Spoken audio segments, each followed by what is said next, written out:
By the time the storm reached the district, the drones were already in the air. They came out of the east in a perfect black formation, small at first, no bigger than birds against the bruised underbelly of the sky. Then they grew larger, nearer, their searchlights cutting white wounds across the clouds and fields, sweeping over barns, silos, service roads, and the long glistening rectangles of government crops that spread for miles beneath the towers. Eli Mercer saw them from the second floor of his farmhouse and stepped back from the window as though the machines might somehow look in and recognize fear. That was the thing people said now, when they thought no listening device was near enough to hear it. The machines know. The cameras know. The towers know. Everyone laughed after saying it, but not because it was funny. Eli stood in the dark bedroom with one hand against the peeling wall, listening to the low electric whine outside. The room smelled of dust, old wood, and the medicinal sting of the vapor rub he had spread across his mother's chest an hour earlier. Behind him, from the bed in the far corner, came the fragile rattle of her breathing, each breath sounding as if it had to negotiate with the world before entering her lungs. On the road beyond the house, transport trucks moved in slow, deliberate lines toward the city, their taillights red in the rain, carrying grain quotas and synthetic fertilizer and stamped crates of produce to the central distribution hubs. Nothing grown in the district belonged to the district anymore. Not the wheat, not the carrots, not the bright engineered flowers in the eastern plots that glowed pink even under the cloud cover, like strips of flesh laid neatly in rows. The ministry had been efficient about that. The ministry was always efficient. They had called it stabilization when they took the farms. They had called it continuity when they took the local councils. They had called it unity when they took the borders, the courts, the currencies, the satellites, the schools, the churches, the private wells, the broadcast frequencies, the seed patents, and finally the language itself, replacing ordinary words with official ones, polished and bland and soulless. There were no longer arrests. There were civic corrections. There were no longer disappearances. There were administrative relocations. There was no hunger, according to the broadcasts, only temporary caloric imbalance in non-compliant sectors. Eli had learned long ago that evil rarely announced itself with a snarl. It arrived smiling, carrying paperwork. Lightning flickered behind the western cloud bank, illuminating the horizon where the city rose in a forest of steel spines and surveillance masts. The nearest tower stood less than 2 miles from his land, taller than any church steeple that had ever existed here, black and angular, layered with sensor rings and receiver dishes, its red warning lights blinking in a patient rhythm that reminded him of something alive and sleepless. At intervals, a beam of pale light swept from its upper crown and drifted over the countryside. Whenever it passed across the fields, every wet leaf and every puddle seemed to flinch. On the bedside table his mother stirred. "Eli?" Her voice was thin as paper. He crossed the room at once and knelt beside her. Her face, once strong and broad, had become delicate these past 6 months, as though illness had pared her down toward transparency.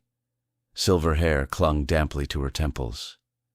Her eyes, cloudy with fever but still sharp in their way, found him in the dark. "They're out early," she whispered. He managed a smile he did not feel.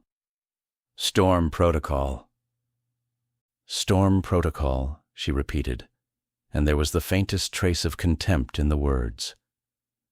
Rain tapped harder against the glass.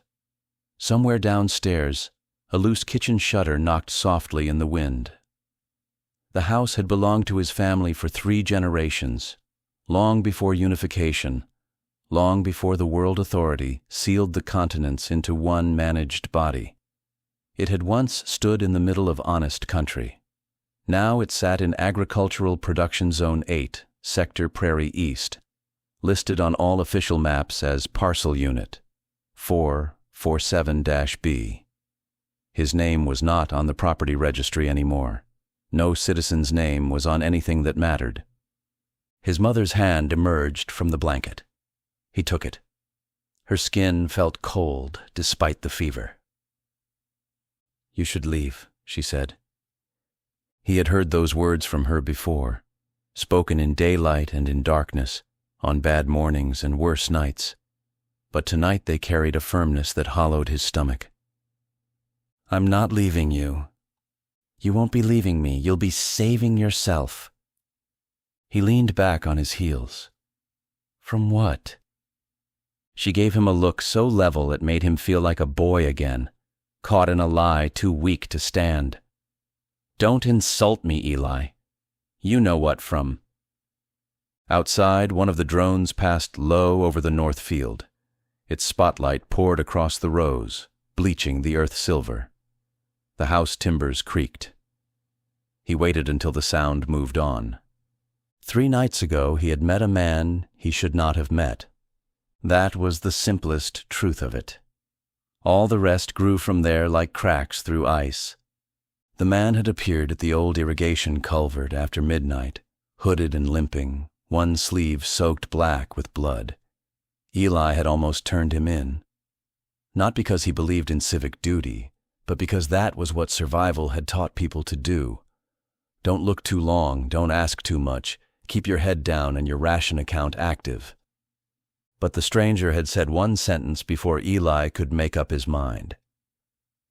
"They're using the Food Network to tag descent patterns." Eli had not understood all of it, not then, but he understood enough. Everyone knew the authority tracked purchases, movement, speech, and work compliance. That was ordinary oppression, so familiar it had become background noise. But food was different. Food was the last intimate thing. The last thing the state took into your body, through your own hand. The wounded man had produced a data wafer no bigger than a thumbnail, and shoved it at Eli with shaking fingers. "If they find this on me, I die. If they find it on you, you die slower." Then he smiled, not because anything was funny, but because terror sometimes wore that face, and collapsed dead in the mud before Eli could decide whether to help him. By dawn, the body was gone. No tracks, no blood, just the wafer wrapped in oilcloth and hidden now inside the wall behind the pantry, where no routine inspection would find it unless someone already knew to search there. That knowledge had lived in Eli's mind like a second heartbeat ever since. His mother squeezed his fingers weakly.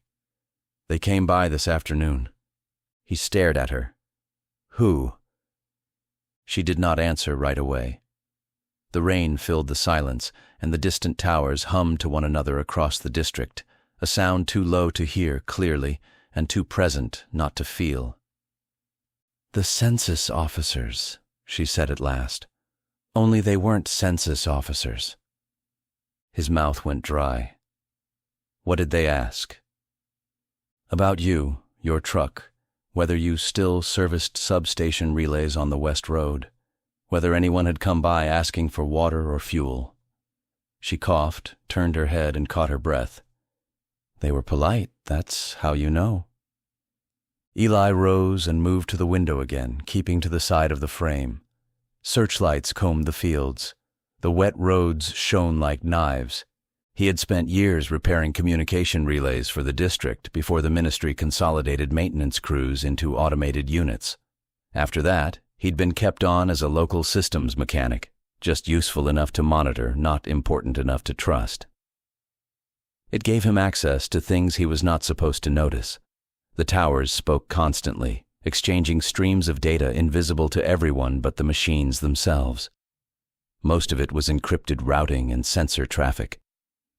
But sometimes, when weather interference bent a signal or a relay lagged, fragments bled through diagnostic screens, lists of flagged households, priority sweeps, nutrient compliance reports.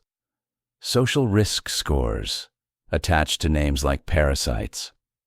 People did not merely live under the authority anymore, they were interpreted by it.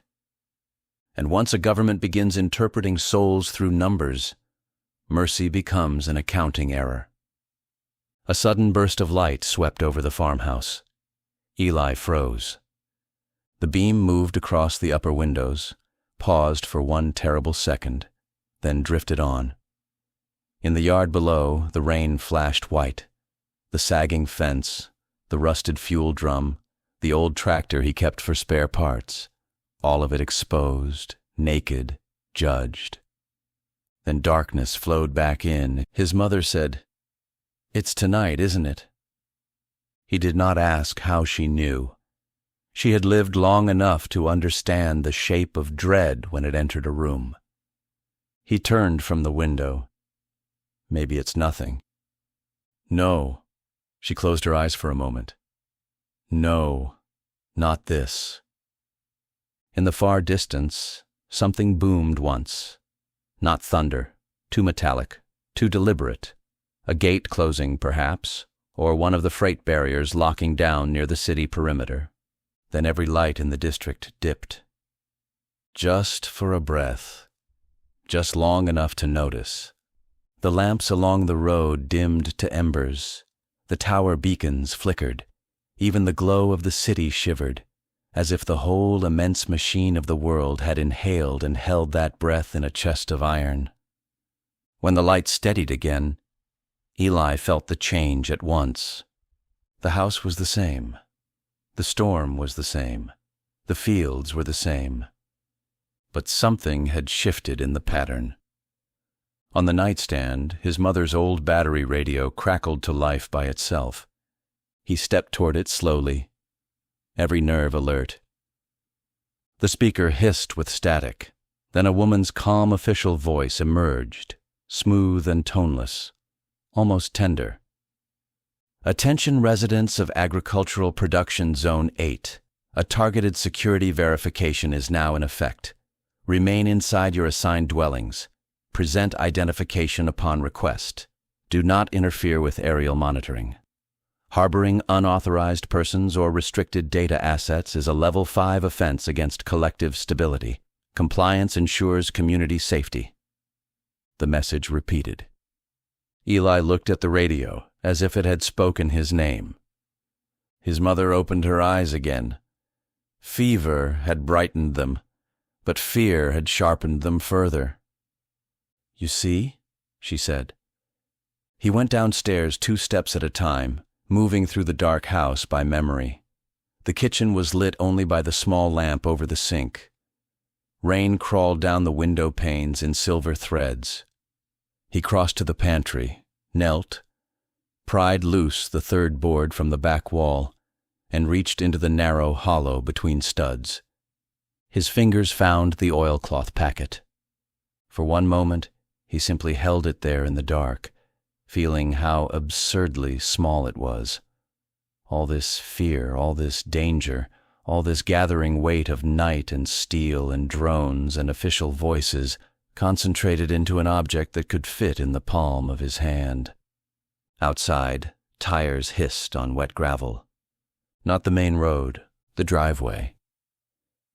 He eased the packet free and slipped it inside his jacket. Then he killed the sink lamp and stood motionless, listening. Doors opening. Several of them.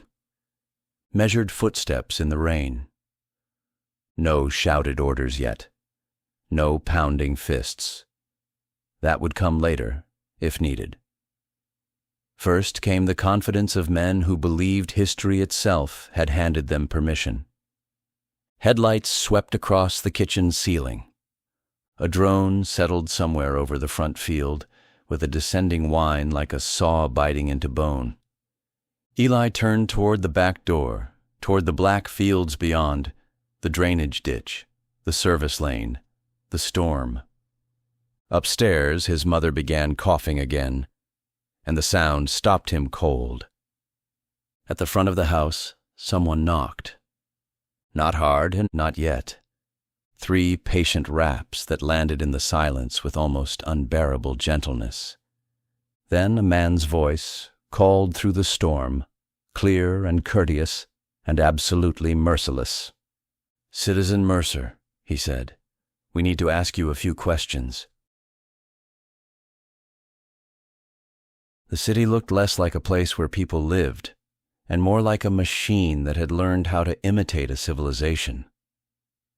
From the upper surveillance platforms, it appeared flawless. Long avenues stretched outward from the central spire like veins from a heart of steel. Towering monoliths of glass and carbon fiber rose into the rain-heavy sky, their surfaces glowing with immense digital banners bearing the sigil of the authority. A clean white sphere encircled by a ring of stars. Global government. The words floated across the sides of buildings 200 stories tall, glowing through mist and rain like commandments written in light. Below them the streets moved with mechanical precision.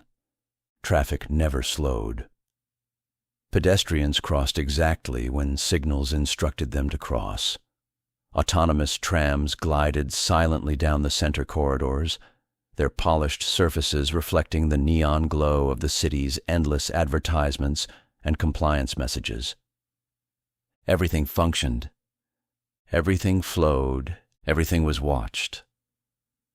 Above the city, drones drifted through the storm like metallic insects, their red optical sensors blinking patiently as they scanned the streets below.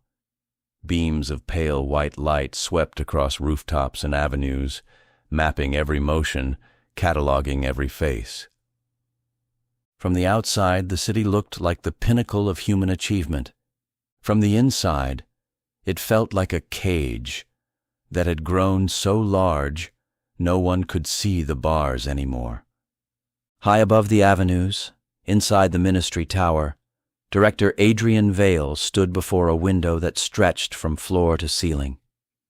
Rain streaked the glass in thin silver threads, distorting the immense city beyond into shifting rivers of light. He watched it all with quiet satisfaction. Few men on earth possessed the privilege of observing the world as it truly was. Most citizens lived inside the illusion. They believed the authority had saved civilization from collapse, from war, from climate disaster, from economic ruin.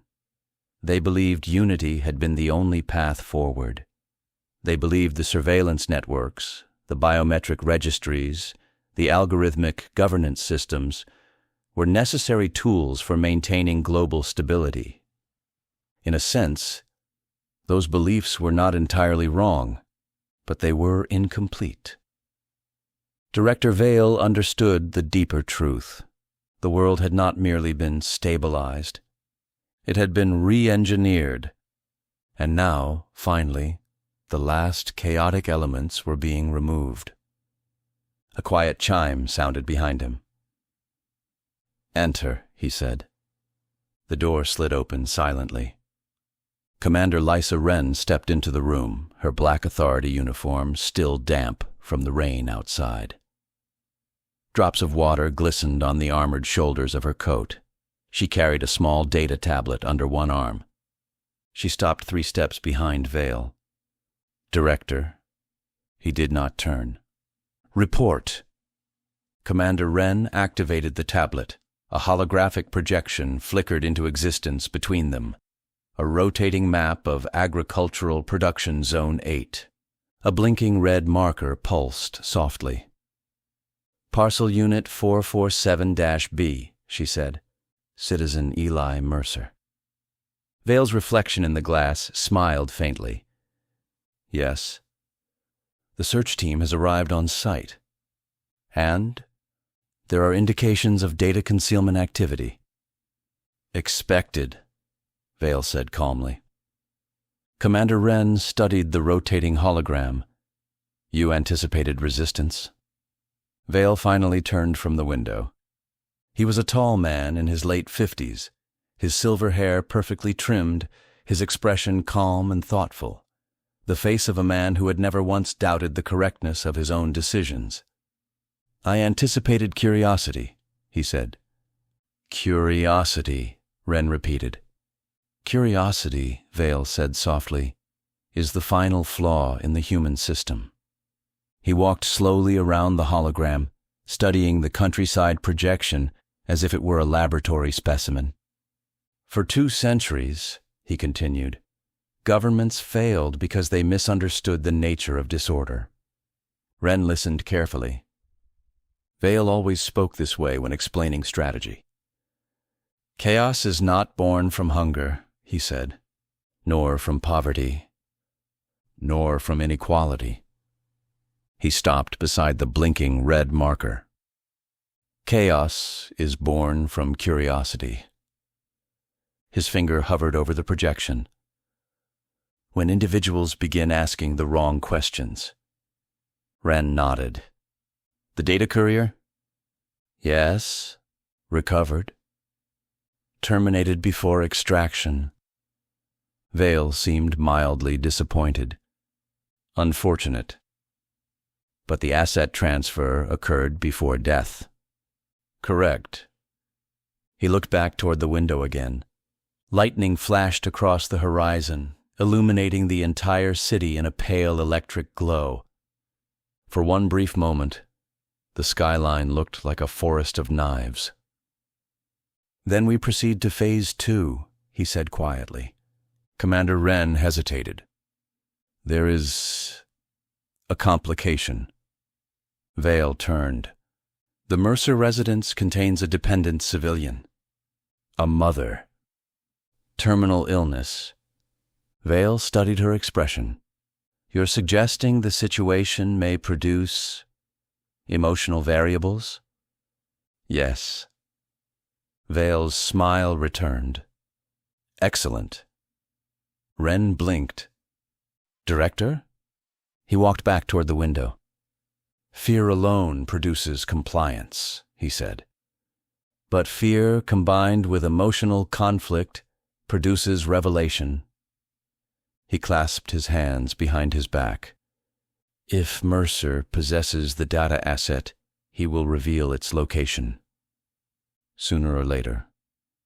And if he attempts to flee? Vale looked out over the rain-soaked city. That, he said calmly, would be even more interesting. Miles away, outside the city walls, the storm continued to rage across the farmland. Inside the Mercer house, Eli stood in darkness near the back door, the oilcloth packet pressed against his ribs beneath his jacket.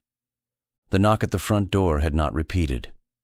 That silence frightened him more than shouting would have. Through the kitchen window he could see the faint silhouettes of 2 authority vehicles in the driveway, their headlights illuminating the rain like falling needles of light. Bootsteps moved across the porch. Another voice spoke quietly. A radio crackled. The drone overhead hummed with patient menace. Eli looked toward the staircase. His mother's coughing had grown worse.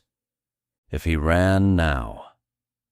If he slipped out through the drainage ditch and crossed the fields. Maybe he could reach the service road before the drones noticed. Maybe. But if he ran, they would question her. If he stayed, they would search the house. The packet felt heavier than its tiny size should allow. A fragment of information. A secret the authority was willing to kill for. Lightning flared again outside. The front door handle turned slowly. Someone tested it. Locked. Then the calm voice returned through the storm. Citizen Mercer. A pause. You are required to open the door. Eli closed his eyes. For the first time in his life, he understood something with absolute clarity. The world had changed. And tonight, in a small farmhouse under the shadow of the towers, the machine that ruled the planet had begun to notice him. Outside, metal tools clinked against the lock. Inside the kitchen, Eli Mercer stepped quietly toward the back door, and the storm waited. From orbit, The lunar colony looked like a string of cold white stars scattered across a field of dust. On the surface, it felt like a listening post at the edge of eternity. The settlement, officially designated Lunar Administrative Facility 7, sat inside a shallow impact basin carved into the gray plains of the moon's southern hemisphere. Transparent geodesic domes rose from the regolith like enormous frozen bubbles, their honeycomb panels glowing faintly with internal light. Around them stood tall communication pylons and sensor towers that stretched toward the black sky like skeletal fingers. Beyond the domes, endless cargo trains crawled slowly across the surface, their small electric engines pulling rows of sealed containers between mining zones, oxygen refineries, and launch depots. Above everything loomed Earth, huge, blue, beautiful and utterly controlled. From the moon, the planet looked peaceful, clouds swirling across oceans, continents glowing faintly beneath nightlights. No borders were visible anymore, no wars, no chaos. Just one quiet, shining world under the watch of the Authority.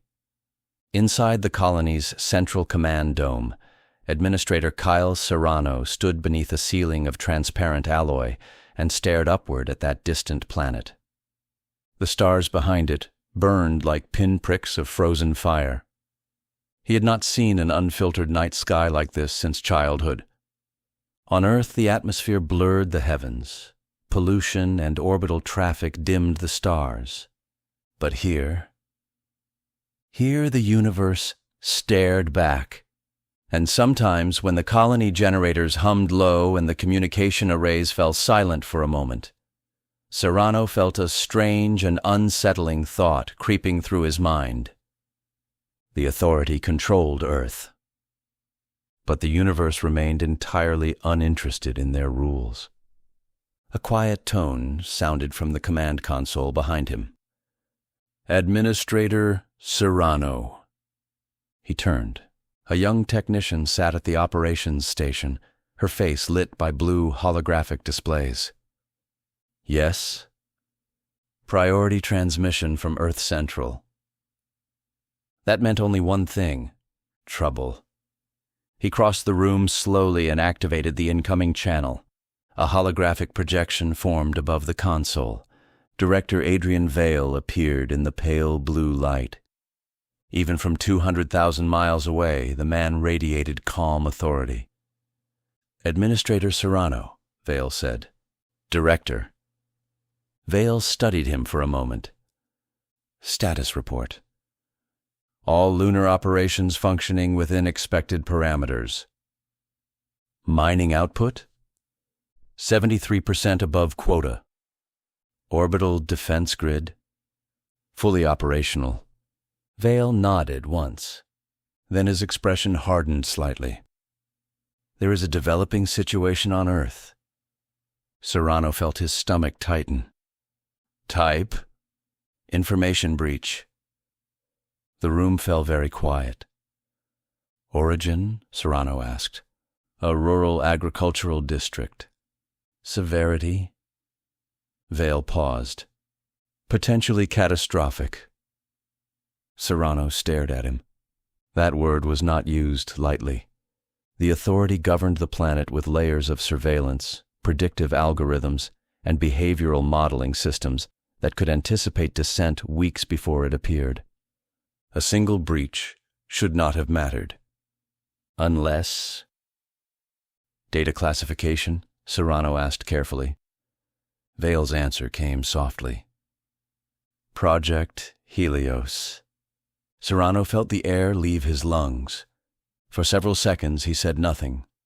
Outside the dome, a cargo train moved slowly across the gray dust, its headlights glowing like a line of tiny stars. "Director," Serrano said quietly, "Project Helios was supposed to be fully contained." "It was." "And now?"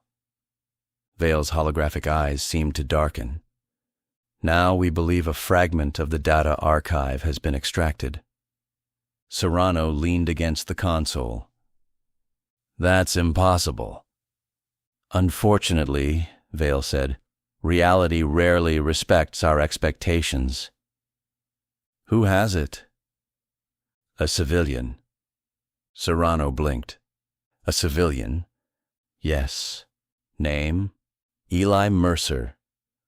The name meant nothing, which made it worse. "Where is he now?" Serrano asked. "Currently under authority investigation." "And the data fragment?" "Unknown." Serrano ran a hand through his hair. "Director, if Helios becomes public—" He didn't finish the sentence. He didn't need to. Project Helios was the authorities' deepest secret, the foundation beneath the entire system. If the population of Earth ever learned the truth about it, the illusion of global stability would collapse overnight. Vale spoke again, his voice calm as ever. "That outcome will not occur." "You sound confident." "I am." Serrano folded his arms. "May I ask why?" Vale's faint smile returned. "Because the system is functioning exactly as designed." "Meaning?" "The individual in possession of the data is currently experiencing a predictable psychological crisis. Fear, isolation, moral conflict." "Sooner or later," Vale said. "All humans reveal themselves under those conditions." Serrano glanced through the dome again toward the distant blue planet. He had spent 20 years serving the authority. He believed in order, in stability, in unity. But Project Helios, that project had crossed a line. "Director," he said slowly, "if Mercer escapes—" "He won't." "And if he does?" Vale's holographic image flickered slightly as the transmission passed through orbital relays. Then the director answered. "If he escapes," Vale said quietly, "the authority will initiate contingency measures." Serrano felt cold. "Contingency on what scale?" Vale turned slightly as if looking past the camera at something else in his office. When he spoke again, his voice carried an unsettling calm. "The scale required to protect the future of the human species." The hologram vanished. The transmission ended. Silence filled the command dome. The technician looked up nervously. "Administrator!" Serrano did not answer right away. He stared at Earth. Somewhere on that glowing world, a man named Eli Mercer was running through the rain with a piece of data that could tear civilization apart. And far above him, on a silent gray moon, a colony built by the most powerful government in human history had just been warned that the truth might escape. Finally, Serrano spoke. "Alert orbital monitoring." The technician hesitated. "For what?" Serrano kept his eyes on the planet. For a man who doesn't yet understand that the entire world is about to start hunting him.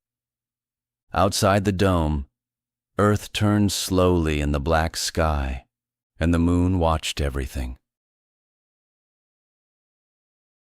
Mars had once been a dream. Now it was an outpost of control. From orbit, the colony resembled a cluster of glowing embers scattered across the rust-colored plains of the Valles Marineris basin. Transparent domes glittered beneath the thin Martian atmosphere, their geodesic frameworks reflecting the light of a distant sun. Between them stretched roads of illuminated transport rails, cargo corridors, and hardened landing pads, where authority spacecraft descended like silent predators from the sky. The colony was called Ares Administrative Complex. It had been built for research. It had become something else entirely. Administrator Helena Voss stood inside the observation dome of Command Tower 3 and watched the sky burn. Above the horizon, streaks of fire carved across the thin atmosphere as incoming vessels descended through controlled entry vectors. Their engines glowed red against the dusty twilight. Supply convoys. Security reinforcements. More machinery for the growing empire of the Authority. Mars had always been presented to the public as a beacon of human expansion. A second world. A symbol of unity and progress. But the people who actually lived here knew the truth. Mars was not humanity's second home. It was humanity's backup vault. Everything that mattered about civilization had been copied here. The data archives, the strategic command systems, the planetary defense network. If Earth ever fell into chaos again, Mars would inherit the future. Helena Voss had spent 12 years overseeing that contingency, and tonight, something about the sky unsettled her. A communications officer approached.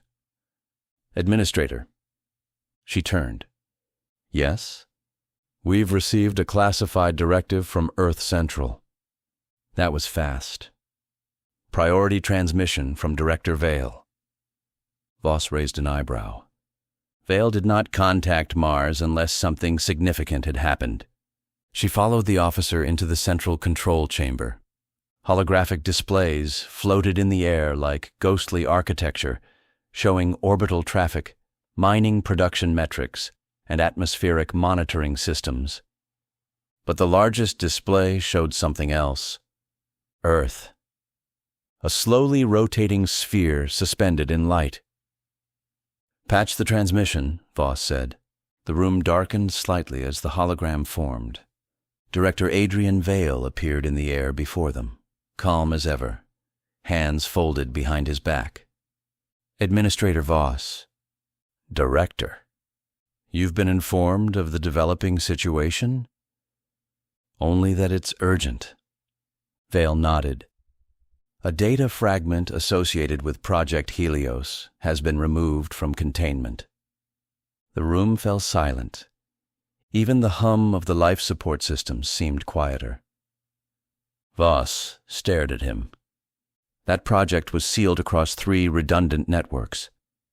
Yes. And now it's compromised? Potentially. Who has it? A civilian named Eli Mercer. Voss laughed once under her breath. A civilian farmer managed to breach the most secure information system in human history? Not intentionally. That's worse. Vale's expression remained composed. The courier responsible for the transfer has been eliminated. Then why are we talking about this? Because Mercer now possesses a portion of the Helios archive. Voss folded her arms. Do we know which portion? Vale hesitated. That was unusual. Finally, he said 2 words. Colonization protocols. A chill moved through the room. Voss turned slowly toward the enormous holographic projection of Earth. If that information becomes public... Yes, Vale said softly. People will ask questions. Questions the Authority had spent 70 years making sure no one asked. Why the world government had invested trillions into off-world infrastructure. Why secret colonies existed beyond the public ones. Why population statistics had quietly been reduced in official census reports. Why the Authority maintained planetary evacuation fleets. And why?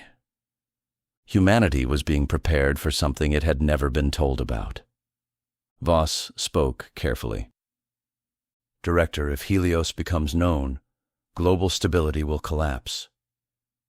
Correct. And Mercer, currently under investigation. Meaning he's still alive. For the moment. Voss looked at the Martian landscape through the dome. Dust storms rolled across the valley floor like rivers of red smoke. In the distance, mining towers blinked steadily in the darkness. Mars had always felt quiet. But tonight the silence felt tense. "How serious is the breach?" she asked. Vale answered without hesitation. "Serious enough that we're activating contingency observers." Voss turned back. "Observers?" "Yes." "Where?" "Earth, Moon, and Mars." Now she understood. The Authority was preparing for the possibility that Mercer might escape. If he did, if the Helios data spread beyond containment, the system that ruled the planet might face something it had never encountered before: truth. "Director," she said slowly, "are we preparing for an information leak or a global rebellion?" Vale smiled faintly. "We're preparing for a human reaction." "And what reaction is that?" "Panic." The hologram flickered. "Administrator Voss," Vale continued, "your responsibility is simple. Maintain readiness." "For what?" Vale looked past the camera again, as if watching something unfold far away. "For the possibility that Earth becomes temporarily unstable." Voss felt the meaning behind the words. Mars was not merely a colony. It was a lifeboat. And lifeboats only mattered when a ship was in danger. The hologram vanished. The room lights brightened again. No one spoke for several seconds. Outside the dome, a spacecraft roared downward through the thin Martian sky, its engines scattering clouds of red dust across the landing zone. Finally, the communications officer whispered, "Administrator, do you think the civilian actually knows what he's carrying?" Voss watched the red horizon. "No. And if he finds out?" She thought about the size of the Authority, the surveillance networks, the armies, the fleets, the off-world colonies, and the fragile illusion of control holding the entire system together. Then she said quietly, "If he finds out, the most powerful government in human history will discover how dangerous one frightened man can be." Far away on Earth, rain still fell over a farmhouse in Agricultural Zone 8, and Eli Mercer was already running. Far above Earth, where the thin edge of the atmosphere dissolved into the black ocean of space, the Authority had built something that was never meant to be seen by the public. The station had no official name. Within classified systems, it was simply referred to as Orbital Command Array 1. Among those who worked there, it had another name: the Eye. From a distance, it resembled an immense golden sphere suspended in orbit, surrounded by rings of docking structures and weapon platforms that glowed with steady engine lights. Thousands of maintenance vessels moved across its vast surface, like insects crawling across the shell of some cosmic creature. At the center of the structure burned a bright circular reactor core that cast radiant light across the entire station. It looked less like a machine and more like a star someone had captured and imprisoned. From that vantage point, Earth filled half the sky. Blue oceans, white storms, green continents, and billions of citizens who had no idea they were being watched from above by the most powerful surveillance system ever created. Inside the station's command chamber, Director Adrian Vale stood alone before the observation glass. The planet turned slowly beneath him. For 70 years, the Authority had guided humanity toward stability. War had ended. Governments had unified. Economic chaos had been replaced by algorithmic distribution systems. Disease had been reduced. Population had stabilized. Human civilization had become orderly. But order was fragile. Order always required vigilance. Behind him, a quiet voice spoke. "Director?" Vale turned. Commander Lysa Wren stepped into the chamber. Her uniform looked almost black against the golden glow of the reactor core shining through the glass. "Report," Vale said. "Mercer has escaped the initial containment perimeter." Vale did not appear surprised. Expected. He fled through agricultural drainage channels before the search team secured the residence. And the data fragment? Still unaccounted for. Vale walked slowly across the chamber. The polished metal floor reflected the light of the reactor like liquid gold. What about the mother? Interrogation in progress. Alive? For now. Vale nodded. Mercer's psychology was predictable. Family attachments were one of the few reliable weaknesses left in modern humans. "They will locate him," Wren said. "Soon." Vale looked back toward the enormous curve of Earth. "Perhaps."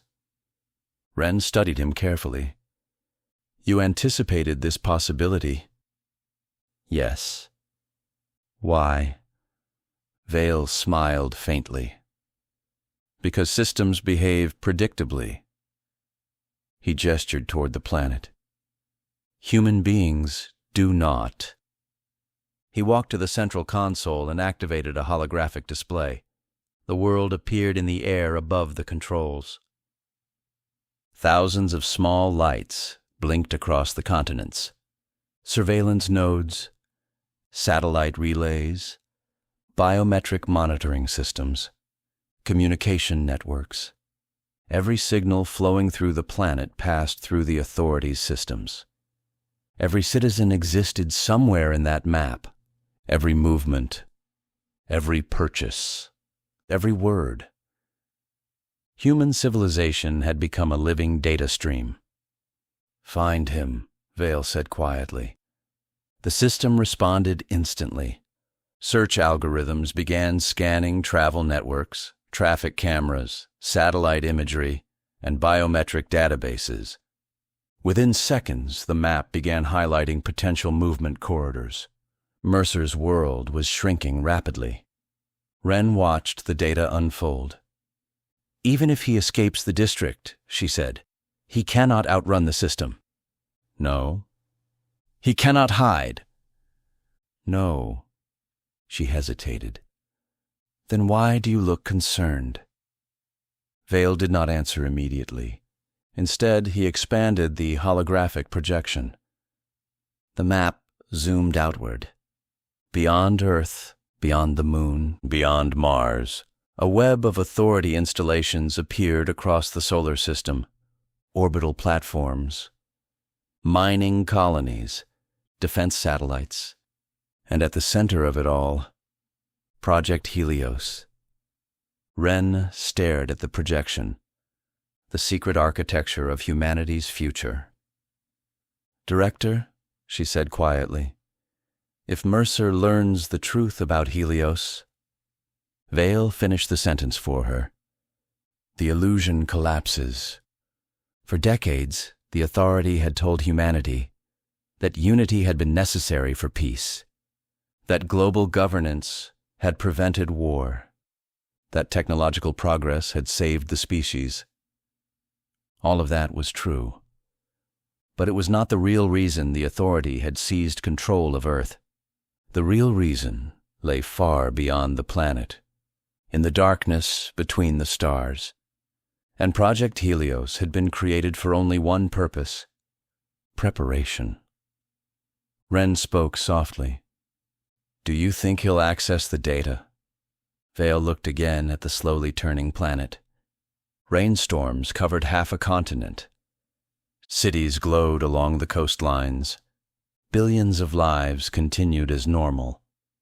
For now. "Eventually," Vale said. "And when he does?" Vale's calm voice held a hint of something colder than fear. "Then he will discover why the authority had to take control of the world." Wren felt the tension in the room deepen. Outside the observation window, A fleet of Authority patrol ships drifted past the station like silent predators. Their engines burned orange against the darkness. "What happens if the truth spreads?" she asked. Vale turned back toward the glowing holographic map. His answer came quietly. "Then humanity will face the same question we faced 70 years ago." "What question?" Vale looked toward the stars, toward the vast, silent universe waiting beyond the solar system. Whether freedom matters, when survival is no longer guaranteed. Far below them, on a rain-soaked road in Agricultural Zone 8, Eli Mercer ran through the darkness with a piece of data that could shatter the illusion of a perfect world. And the eye above Earth watched everything.